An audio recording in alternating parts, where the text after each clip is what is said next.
Yeah, tough. You know, anytime you go the distance, you know, you get some bumps and bruises and stuff like that.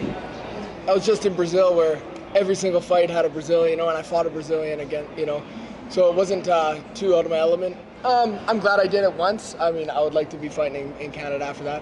I mean, I like to travel though. You know, this is part of the experience, is getting out and going to places and stuff like that. So I'm definitely glad that, you know, U.S. was on the list, right? But after moving forward, I would like to be, you know, just fighting Canada. That makes the most sense.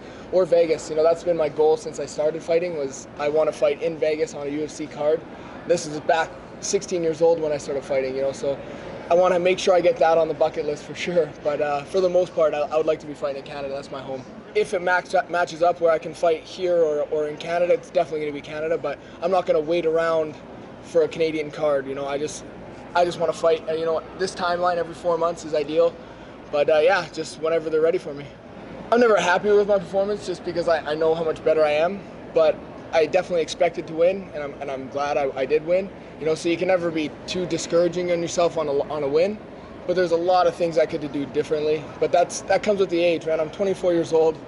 You know, I had 3 fights in the UFC now, 3-0. So it's gonna get nothing but better. I'm getting better every time. In the gym, I felt like a completely different fighter at the end of this training camp compared to the last. And there's things there's always got to be tweaked, you know. And I know what I'm capable of. So I'm never happy until I get that performance where I'm like, damn, this is what I'm supposed to be doing, you know, starching these guys. So yeah, it's coming. He's got a name. Everyone knows who Gray Maynard is, you know. He's coming off of a win. He's right out there outside of the top 15, if not, you know, right around there. I'm looking to break into the top 15. He's coming off of a win. He just fought, I think it was last week or 2 weeks ago. So, I mean, we're on that same timeline. I know, you know, it just makes the most sense that way. But really anybody that I want a guy who has a name, I can tell people, hey, I'm fighting this guy, and they know. Yeah. Instead of me having to, you know, explain it or whatever. I'm in the UFC now. I want to be fighting these name guys. And, yeah, if they're in the top 15, even better. But I want them coming off of a win. And, you know, that's it. His name just came to my head because, you know, he's a well-established guy.